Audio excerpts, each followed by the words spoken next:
Hello there, I'm Scotty or not. Welcome back to Sequel-A-Thon, where today we're looking at, and I finally get to say it, Smokey und the Bandit 3.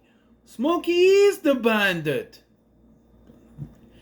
Yes, a title which never made sense to me, even because I saw part of this when I was younger, and I was like, well, it's not Smokey, it's Cletus, so, yeah. So, if you don't know, decided to make a third. Universal decided to make a third Smokey and the Bandit movie. Hal Needham, who was behind the first two, did not come back and directed the duties went to someone else. And Burt Reynolds was like, "No, I'm out. I'm gonna do other movies here in 1983." Except for a small cameo that doesn't make any sense. Then they got Jackie Gleason to come back. I just sniffed out the way. Jackie Gleason come back to play Buford, plus the two Enos, Senior, Junior, and Junior. Buford Junior, his son. Yeah. And the original concept for this was that Smokey was the bandit. That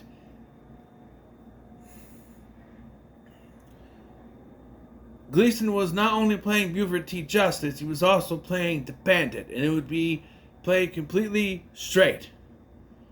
That he was the bandit. It was the bandit, and he was chasing him, and it was also Jackie Gleason. Legend has it there was a test screening that went horrible, so bad that they decided they were going to redo all the bandit scenes, but this time, because Reynolds still wouldn't budge except for a cameo, they got Jerry Reed come back and play Cletus dressing up as the bandit. And you can tell, I'm watching this, mate, you can tell that those are separate scenes not included. Because they're like on two different paths until it gets to a certain point. Yeah, so the plot here is that Buford is ready to retire. He's approached by the Enoses, who give him a deal to give him $250,000. It's $250,000 to drive from Florida all the way to, I don't know, Atlanta. So I don't know, something like that. So, but he says no, he's retired. Then he retires, and he hates it, so he takes them up on their offer.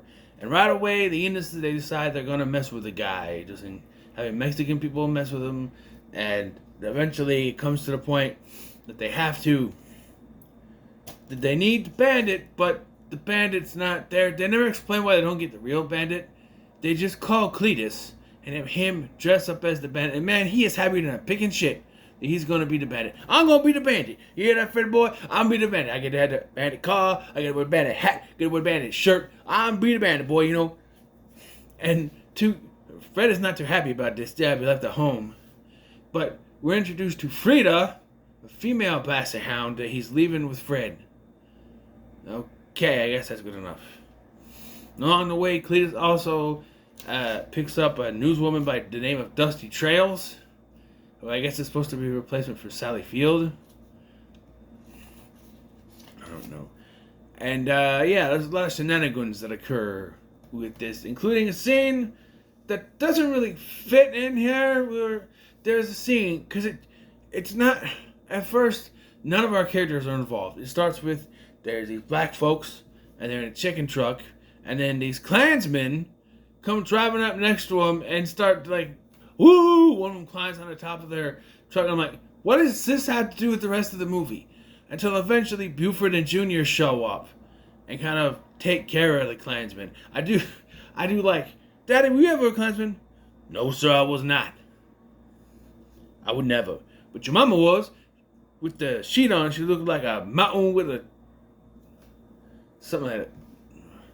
There's a lot of references to his wife being fat and ugly, and I don't. But there's that chase scenes. Look, it's not going to be up to the quality of the first two, but I had fun with it.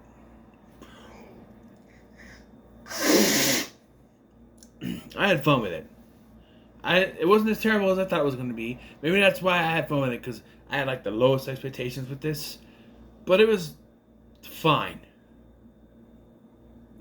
What baffled me is the inclusion of two separate scenes with nudity where there couldn't be nudity because this is a PG movie. And it's not like Airplane PG where you just see a pair of titties floating. No, there's nudity, but you don't see anything because it's all covered up. But it's a weird... The first one is when they... Because they have to take this fish on top of their car the whole way, or the deal's off. So at one point, Cletus and Dusty take the fish and they put it in a hotel for people who are going to get busy, have sex. Do it! One of those hotels. And there are a couple times they look in the rooms. It is shot in a very quick cutaway type thing where you don't see anything. You just see like you don't see the nipples or nothing. It's very well done to where it's PG. You don't see anything. You see there's naked people in there, but you don't see nothing. Or you get like a side boob or something, you know. They also pick up this very tall woman named Tina, who Cletus thinks is the bandit because she's in a smoky room. So he's got handcuffs to her, and there's a whole thing where they have to escape through a bathroom window because when people are blocking. And I'm sitting here going, what is the point of this? And then the joke ends up being that when trying to go out the window,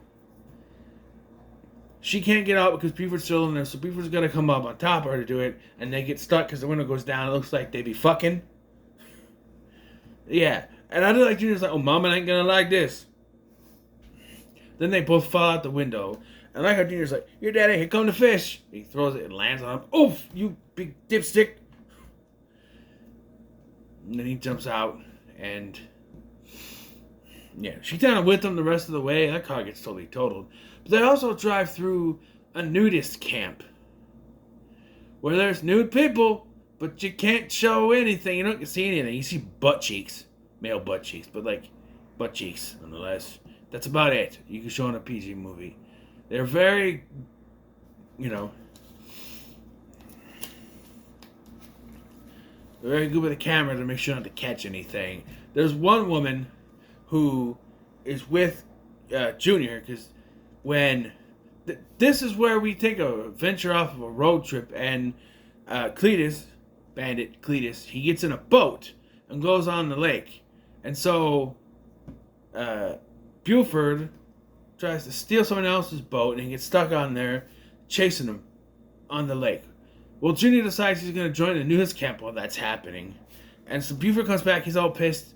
And the lady's like, this topless naked lady's like, hey, your daddy's back and he's mad. He's like, oh, I better go. Oh, my clothes. He takes the clothes and he got a split second where you might see someone, but she's quick to cover it up very quickly. So they had to be very careful. They wanted the scene in there, but they had to be careful not to get an R rating. I don't know. It's very weird. Very weird. PG movie.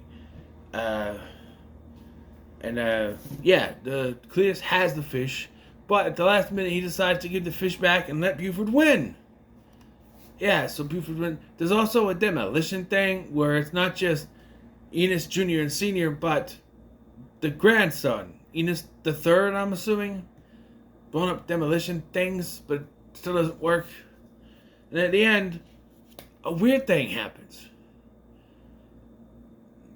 Buford walks up to the bandit's car, and Cletus, rightly being flustered because he's gonna get noticed that it's not really Bandit.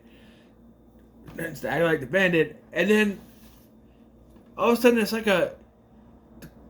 Buford visualizes this as the bandit with the cameo from Burt Reynolds, where he's like, "Hey, I know what you're gonna do. You're gonna give me a 5-minute head start. Nope, I got you, and I'm gonna take you in." And then you hear Junior's voice, which I also think is a part of the dream because it sounds like it. He's like, "Well, Daddy, once you get him, you can finally retire. You can go back and photo with me, and we can go fishing." And he's visualizing all the bad things that happened before, and he's like, "You know what I'm gonna do? I'm gonna give you a 5-minute head start. On my account of you." And then he leaves. He runs over Junior. And he's like, I did it. I don't know how, but I did it. It doesn't really make any sense unless there's something wrong with Buford. They don't explain why he sees the real Bandit. I don't know. I don't know. But he goes to take out a hot pursuit with Junior in their destroyed car. Tina shows up and throws Junior out of the car, jumps in, they drive off and leave Junior behind like in the original movie. And yeah. I wish they would have used the original song, but I guess there's a Buford T. Justice song that's pretty good. And there's another one they use that's pretty good, so yeah. Not really much to say about this one. It's fine. I'll give it a middle of the road. It's fine for what it is. It's not as bad as people think, oh, it's the worst thing ever. I think it's fine. I think it's just fine. It's fine. It's fine. It's fine. Fine? Yes. Well, there it is. And yes, I did only get one other one done today. Stop yawning. After I did Smile 2, I was watching other stuff, and I always like to space out between movies anyway, so. But yeah, so what are your thoughts on Smokey and the Bandit 3? Leave a comment below. Make sure to like, share, and subscribe. Thanks for watching. I'm Sky, and I'll see you in the next one.